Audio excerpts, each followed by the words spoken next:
Manny, could you, first of all, any kind of update you can provide, obviously, on D'Eriq, how he's doing, and then just talk about the performance of the team and Nkosi in particular coming in really a tough situation where you guys were pretty much reeling and, not looking very good that first quarter. Yeah, in terms of D'Eriq, we'll evaluate him tomorrow and no more. That's really all we can say at this point. It's all we know at this point. In terms of the team, I mean, number one, first of all, I want to say congratulations to Mike Gundy and Oklahoma State. That was obviously an outstanding ball game, highly competitive. At no point did I think that we would lose that game. And I don't think our team did either until it hit triple zeros. The way we battled, the way we fought, the way we played for each other was inspiring. However, we just made too many mistakes to win a football game. There were some red zone issues that got us, a 2-point conversion that was and then it wasn't.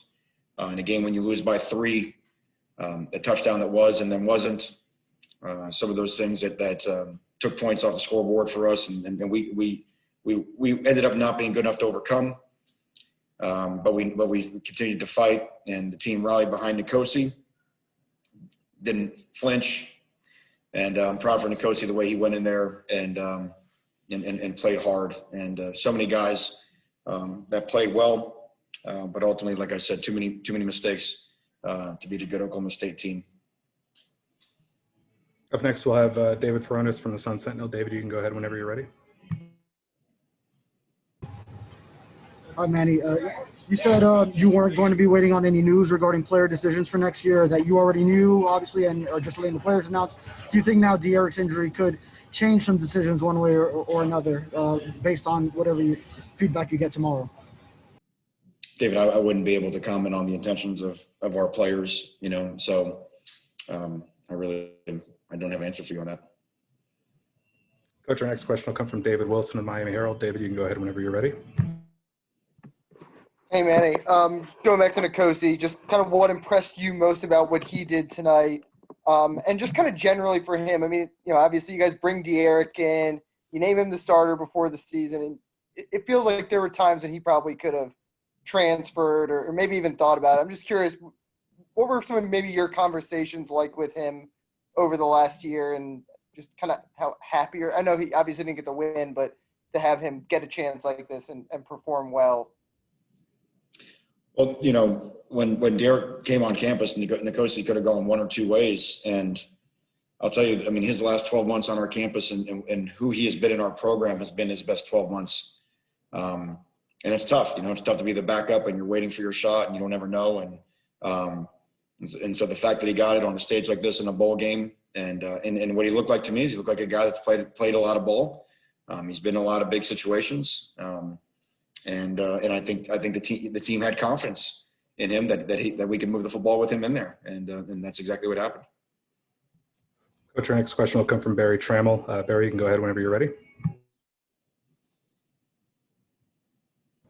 Yeah, Manny, Oklahoma State's first 3 drives, they went pass heavy, went bang, bang, bang right down the field, 3 easy touchdowns. After that, their passing game and the entire offense came back to earth.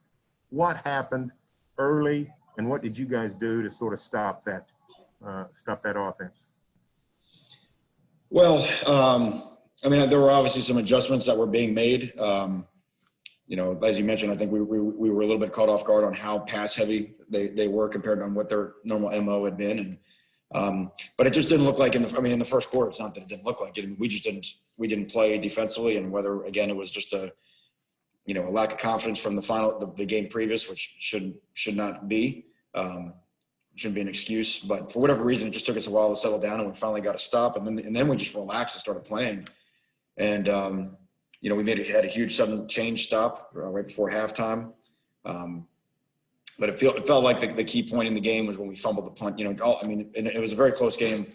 We lost turnovers, and that was the deal. We had a situation in the third quarter where we had a pick that wasn't. Then we had some other issues with penalties.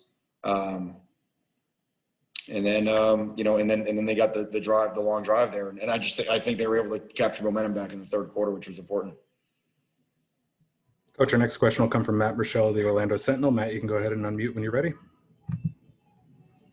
Manny, I wanted to ask, even though De'Aaron was hurt, he still came out and was on the sideline supporting his teammates. What does that say about him as a person to be out there all the time to keep those guys motivated when you guys are trying to rally back? I mean, that's Derek cares so much for his teammates, cares so much for our football team. And that's who he is every day in our facility and in the locker room, He loves these guys he plays with. And I know it hurt him to not be out there with them, but he was going to do anything he could to help encourage the ones that were. Coach, our next question will come from Ruthie Polinsky of WTVJ. Ruthie, you can go ahead when you're ready. Hey, talk a little bit. Oops, am I muted? Okay, good. I wanted to talk a little bit more about De'Aaron, if you don't mind, just kind of your emotion seeing him go down. Obviously, it's been kind of a exciting and now really kind of heartbreaking week for him. Just kind of the roller coaster of emotions and the ability for you guys to kind of then play a football game afterwards is remarkable. Yeah, it's harsh in a year that's had so much adversity. And for a guy that does everything right, and like I said, hopefully we'll get good news tomorrow. But, that is a difficult pill to swallow for, like you mentioned, for the entire football team. So the fact that everybody rallied, not just behind Nkosi, but everybody just rallied together says a lot about the mental toughness of our football team. Coach, our next question will come from Christopher Heidel. Chris, you can go ahead when you're ready. Hi, Christy. Yes, sorry for the tough loss tonight. I still like having Perry as a backup, knowing if next year when King gets hurt or anything happens, you have a very good backup.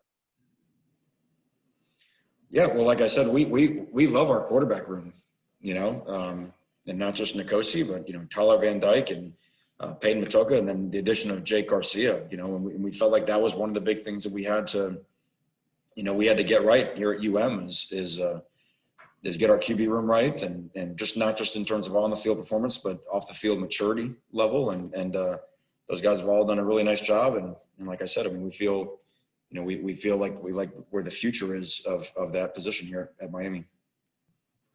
Coach, our next question will come from Luke Hetrick of Spectrum News 13. Luke, you can go ahead. Coach, you had said earlier this week that the opportunity to win a bowl game like this could spring forward and give you guys some momentum going into next year. Having the way this one finished, how does it impact how you guys want to take that next step forward? Well, it shows us, it shows in a nutshell what we have, which is we have guys that will play and give everything for one another. But it still shows some places where we're lacking, really in all three phases. Offensively, we obviously had some drop passes, a chance to make some big explosive plays against our defense. Special teams, we had a very costly turnover, had a few penalties, and then defensively, again, just too inconsistent.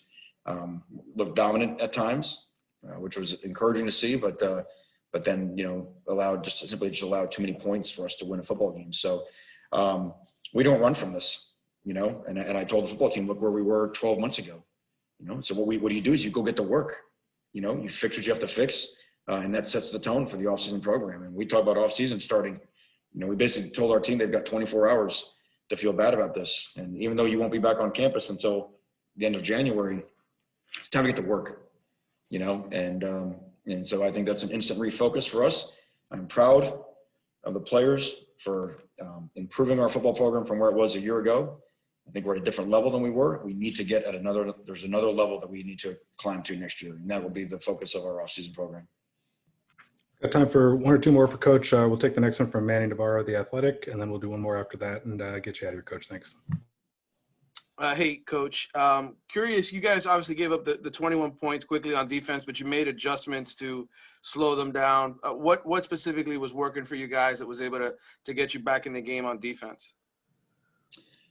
Well, as was mentioned earlier, they had really come out throwing the football. They really weren't running it all that much, and which we felt was encouraging because we knew they wanted to run the football, and sooner or later would get to that. And I thought we did a really nice job with our run defense, especially compared to what our last time out. And we simply started winning the one-on-one matchups down the field, and played our coverage a little better. And I think that's what gave us a chance there. And then, like I said, there was a crucial turnover in the third quarter that put them on the short field. And then we had, we had some calls go against us, let's just say, in our secondary, where I thought we were just competing our asses off and out competing them that were called as penalties. We had a crucial interception when we had all the momentum taken away. And that was, I think, probably one of the most frustrating parts. But our guys didn't flinch. They kept playing, but ultimately there was just ended up being too much to overcome. Coach, we'll take one more from David Furones of the Sun Sentinel, and then we'll bring Nkosi Perry up here to follow. David, you can go ahead. Hey, Manny. Just wanted to stick with the defense. Your evaluation of the defensive ends in this game that had to play a bigger role with Jalen Phillips and Quincy Roche opting out. And can you detail some of your reasoning on some of the defensive lineup changes, like Brian Balaam starting at safety? Yeah, Brian's deal was just simply a discipline deal. Just where we felt like in December, just he warranted a start just by doing the right things, in our program, and then the defensive ends. Look, obviously, not having 2 and 15, that was a big miss. The first touchdown they scored of the game, they got a 4th down and the quarterback's running around and was able to buy time and throw it. And, but that's where we are. I thought they played hard. I thought they fought hard. They certainly made some mistakes, but I thought those guys gave us what they had, and some of those guys flashed, and Jafari made some flash plays and showed why we're really excited about those guys' future. Just what happens now as the future gets a little bit sped up with those guys having to step up their role. So I'm proud of their effort.